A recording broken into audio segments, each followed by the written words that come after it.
Lakshmi's YouTube ఛానల్కు స్వాగతం. అందరికీ నమస్తే. 2009 నవంబర్ సంచిక నుండి చందమామ కథ పూజారి నోటి నుంచి. ఇది బెంగాల్ జానపద కథ. కథలోకి వెళ్దాం. ఒకానొకప్పుడు ఒక పూజారి పద్యాలు పాడుకుంటూ నడుస్తున్నాడు. పొలాల మధ్యకి వెళ్తున్న అతనికి ఉన్నట్టుండి నోట్లో ఏదో పడ్డట్టయింది. అది ఏమై ఉంటుంది అని ఎంత ఆలోచించినా అంతు చిక్కడం లేదు. ఎంత ప్రయత్నించినా బయటికి రావడం లేదు. దగ్గాడు, గాండ్రించి ఉమ్మాడు. ఇక ఇది పని కాదనుకుని నాలుకను వెళ్ళబెట్టి గొంతులోకి వేలును పోనిచ్చి వాంతి చేసుకోవడానికి ప్రయత్నిస్తూ కళ్ళు గట్టిగా మూసుకున్నాడు. అతి ప్రయత్నం మీద నోటు నుంచి ఏదో బయటకు వస్తూ ఉన్న భావన. దోసిలు పెట్టి గట్టిగా ఉమ్మి ఆ తర్వాత కళ్ళు తెరిచి చూశాడు. దోసిట్లో నారాయణ పక్షి ఈక. తన కళ్ళను తనే నమ్మలేకపోయాడు. ఇదెలా నా నోట్లోకి వెళ్ళింది, భగవంతుడా అని ఆశ్చర్యపోయాడు.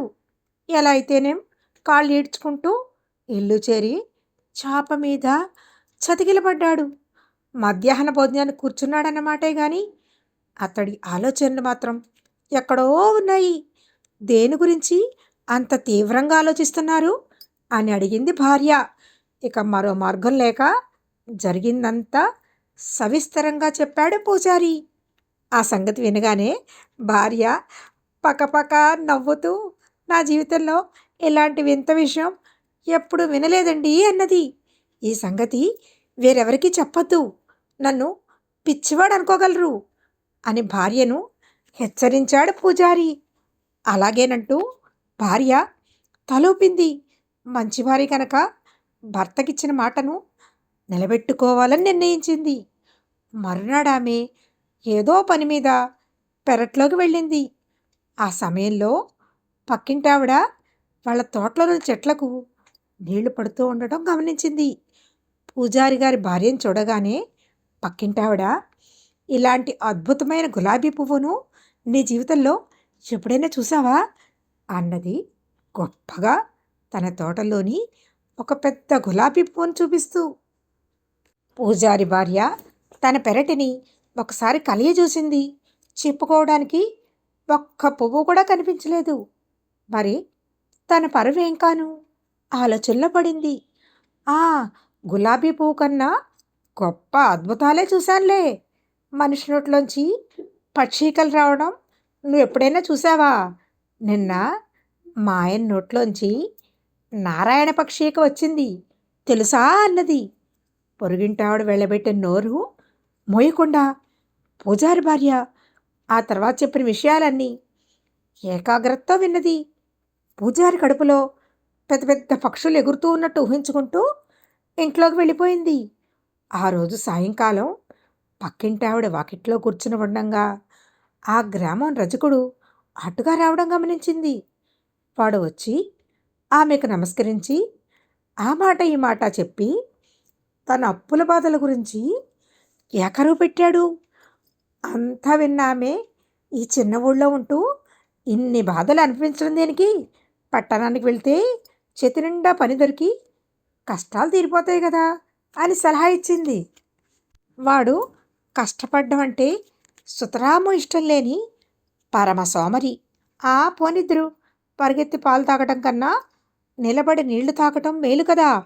చేతిలో ఉన్న పక్షుల్ని వదిలేసి ఎగిరే వాటి కోసం పాకులాడ్డం దేనికి అమ్మగారు అన్నాడు పెద్ద వేదాంతిలా. పక్షులనే మాట వినగానే పొరిగింటావిడ ఎగిరి గంతేసినట్టు, పక్షుల గురించి మాట్లాడుతున్నావు, మన పూజారి గొంతులో నుంచి పక్షులు వస్తున్నాయంట తెలుసా అన్నది. రజకుడి కళ్ళు ఆశ్చర్యంతో పెద్దవయ్యాయి. ఉతకవలసిన బట్టల విషయం కూడా మర్చిపోయి ఆమె చెప్పినదంతా గుడ్లప్పగించి విన్నాడు. అవకాశం దొరికింది కదా అని పొరిగింటావిడ పూజారి కడుపులో పక్షుల గూటిని స్వయంగా చూసినంత సంబరంతో వివరించింది. అతను ఇంటికి వెళ్ళగానే ఈ వింత వార్తను భార్యాపిల్లలతో పంచుకోకుండా ఉండలేకపోయాడు. అయితే తెల్లవారేసరికి పూజారి గొంతులో పక్షుల గురించిన వార్త ఊరంతా వ్యాపించింది.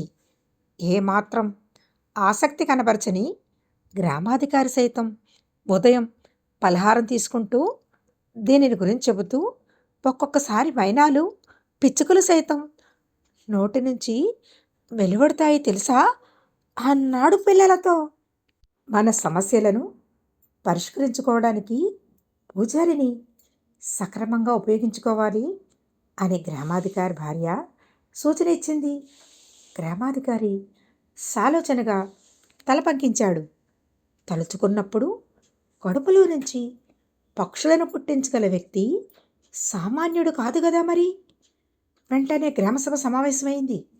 తమ సమస్యలను పూజారి పరిష్కరించగలడని అందరూ ఏకగ్రీవంగా తీర్మానించారు.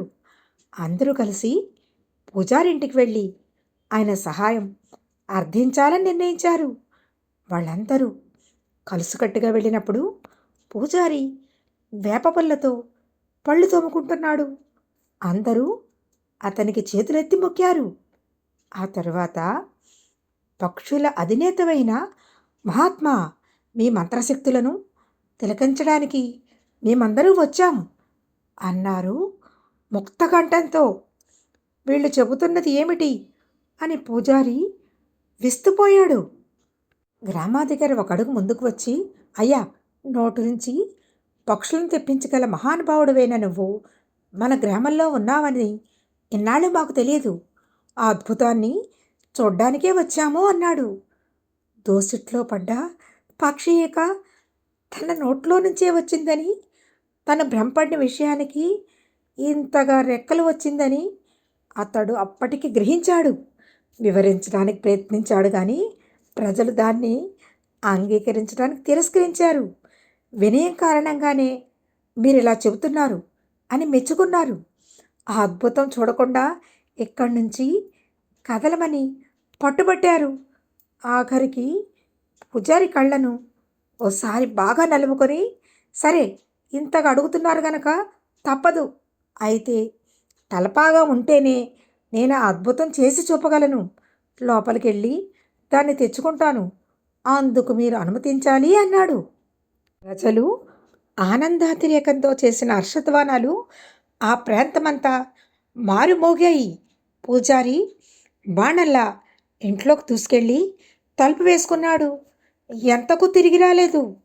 ఓర్పుతో కాచుకున్న ప్రజలకు నిరాశ ఎదురయ్యింది. పూజారి పెరటి తలుపు తెరుచుకొని చడి చప్పుడు కాకుండా అడవిలోకి పారిపోయాడు. ప్రజలు సంచలనాత్మకమైన అవధూతం గురించి మరచిపోయేంత వరకు అక్కడే ఉండిపోయాడు. పూజారి సమయస్ఫూర్తి వల్ల ఆ ప్రజల నుండి తప్పించుకోగలిగాడు. లేకపోతేనా అంతే సంగతులు. కథ కంచికి మనమేంటికి. ఈ కథ నచ్చినట్లయితే లైక్ చేసి షేర్ చేయండి మీ ఫ్రెండ్స్కి, రిలేటివ్స్కి. నా ఛానల్ ఇంకా సబ్స్క్రైబ్ చేయని వారు సబ్స్క్రైబ్ చేసి పక్కనే ఉన్న బెల్ ఐకాన్ క్లిక్ చేసినట్టయితే వీడియో అప్లోడ్ చేయగానే ముందుగా వినడానికి నోటిఫికేషన్ వస్తుంది. ధన్యవాదములు.